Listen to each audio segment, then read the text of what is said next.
Hello guys, welcome to Legal Notebook. आज हम बात करने वाले हैं कि आपकी जो प्रेपरेशन होगी लॉ एग्ज़ाम को क्रैक करने की, तो वो आप कैसे करोगे।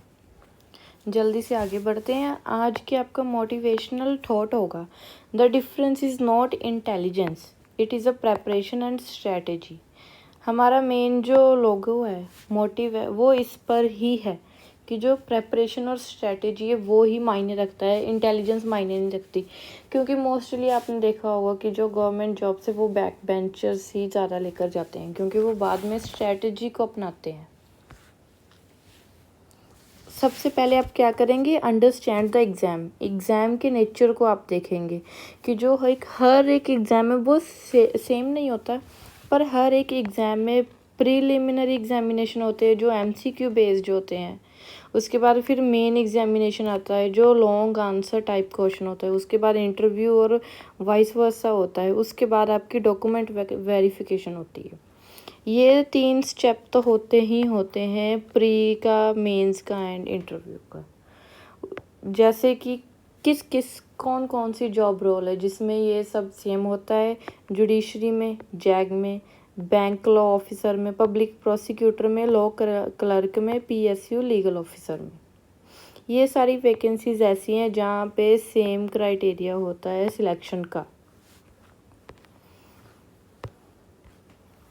कैसे होगा, ध्यान कैसे देंगे, नो द सिलेबस। अब आपको सिलेबस देखना पड़ेगा कि आपने वैकेंसी तो सिलेक्ट कर ली, अब उसका सिलेबस क्या है। सबसे पहले आप कॉन्स्टिट्यूशन, जो जुडिशरी में ना कॉन्स्टिट्यूशन बस प्री में ही आता है।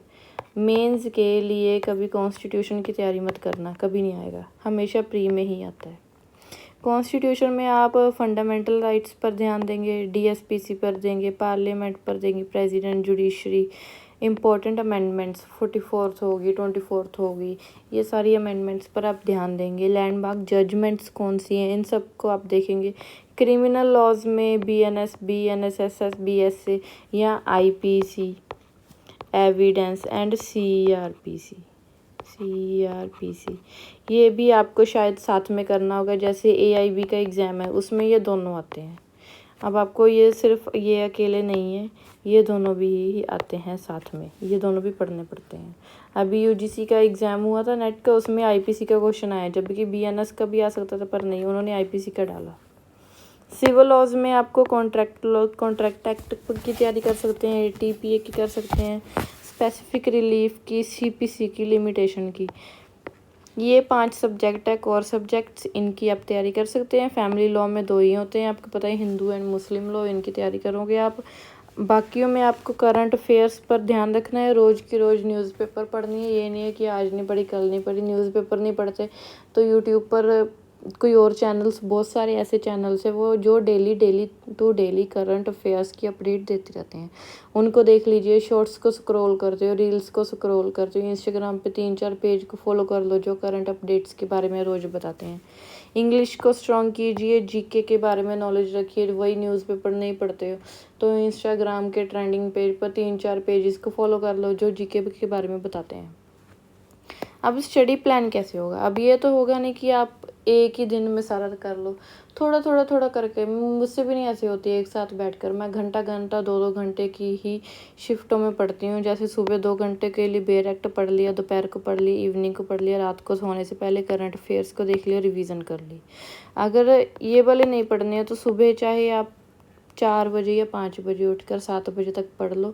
उसके बाद कॉलेज जाते हो या कोर्ट जाते हो, 9-10 बजे तक का टाइम होता है, तैयार हो जाइए, काम कर लीजिए सुबह पढ़कर। रात को चाहे 1 घंटा दे दीजिए या 2 घंटे दे दीजिए, वो आप पर है। 3 घंटे देने, 4 घंटे देने।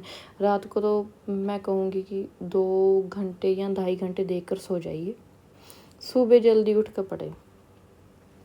इम्पोर्टेंस ऑफ बेयर एक्ट की इम्पोर्टेंस क्या है अब, कि जो बहुत सारे क्वेश्चन होते हैं वो डायरेक्टली स्टैट्यूट्स में से ही आते हैं, डायरेक्ट सेक्शन बेस्ड होते हैं।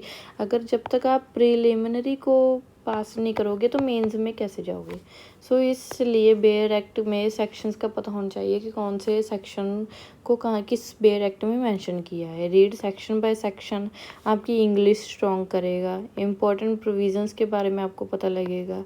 रोज़ की रोज़ पढ़िए, रेगुलर को रिवाइज करिए उसे।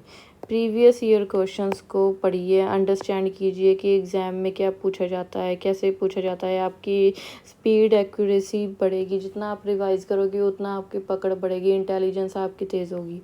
आइडेंटिफाई फ्रिक्वेंटली टेस्टेड टॉपिक्स, कि आपको पता लगेगा कि कौन सा कोर सब्जेक्ट है जिसमें से ज़्यादा क्वेश्चंस पूछे जाते हैं।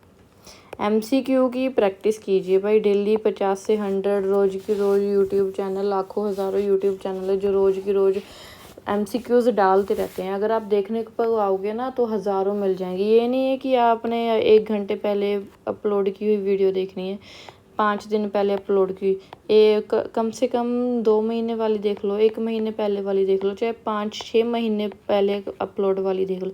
भाई देखो तो सही क्या होगा, है ना। 100 क्वेश्चन बताए उन्होंने, उनमें से 20 चेंज हो गए होंगे, बाकी के 80 तो हैं आपके पास, वही देख लीजिए, कुछ तो देखिए आप। रिव्यू एवरी इनकरेक्ट आंसर, उनको रिपीट कीजिए, रिवाइज कीजिए। आंसर राइटिंग में पहले आप इंट्रोडक्शन दोगे, उसके रेलिवेंट प्रोविजंस बताओगे, लैंडमार्क केस को बताओगे, एनालिसिस करोगे, कंक्लूजन दोगे। मैं बहुत जल्दी आंसर राइटिंग सीरीज स्टार्ट करने वाली हूँ। अगर आपको किसी स्पेसिफिक सब्जेक्ट की चाहिए तो आप प्लीज़ कमेंट्स में मेंशन कर दीजिए। राइट क्लियरली, अपनी राइटिंग को सुधार लीजिए, हेडिंग्स का यूज़ कीजिए, करेक्ट सेक्शन को लिखना, ये नहीं कि कोई भी सेक्शन लिख कर आ जाओ, ऐसे नहीं होगा, नेगेटिव मार्किंग हो जाएगी। इंटरव्यू की प्रिपरेशन कर लीजिए, लीगल डेवलपमेंट कर लीजिए, कॉन्स्टिट्यूशनल इश्यूज़ के बारे में जान लीजिए, एथिक्स पर देख लीजिए, कम्युनिकेशन स्किल को स्ट्रॉन्ग कर लेना, कॉन्फिडेंस एंड क्लैरिटी रखना अपनी बातों में। मिस्टेक आपसे क्या हो सकती है कि सिर्फ गाइड बुक्स को पढ़ना, सिर्फ बुक्स को पढ़ना, बेयरक्ट को नहीं पढ़ना है, उनको रिवाइज भी नहीं करना है, मॉक टेस्ट भी नहीं कोई लेना है, स्टडी बिना टाइम टेबल के कभी भी बैठ के कहीं भी बैठ गए, करंट अफेयर्स नहीं पढ़ने, फिर तो आपका सिलेक्शन नहीं होगा, यहाँ पे बिल्कुल भी नहीं होगा। शर्त लगा के कह रहा हूँ आपका नहीं होगा, जब तक कि आप ये नहीं करोगे कि रोज़ पढ़िए, सिर्फ गाइड पर ना रहिए, चैट GPT पर ना रहिए, बेयर एक्ट में जाइए, डेली न्यूज़पेपर पढ़िए, GK पर ध्यान दीजिए, करंट अफेयर्स पर ध्यान दीजिए, रोज़ की एक जजमेंट रीड कीजिए, तभी जाकर सिलेक्शन पॉसिबल होता है।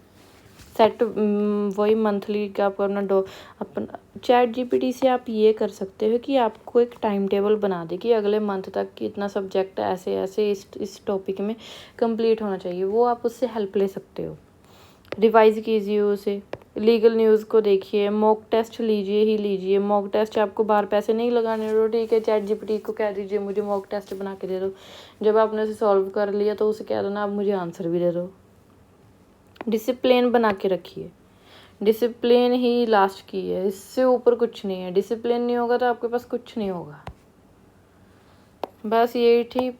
If you want to subscribe Legal Notebook तो आप कर लीजिए, अगर आप नहीं भी करोगे तो स्टिल मैं आपकी हेल्प करती ही रहूँगी। अगर आपके मन में कोई डाउट है, कमेंट नहीं करना चाहते, तो इंस्टाग्राम पर मेरा अकाउंट है legalnotebook.yt, वहाँ पे आप मुझे DM कर दीजिए, सेम प्रोफाइल लगी हुई है, मैं आपकी हेल्प कर दूँगी अगर आपको कोई भी डाउट होगा, कुछ भी होगा तो।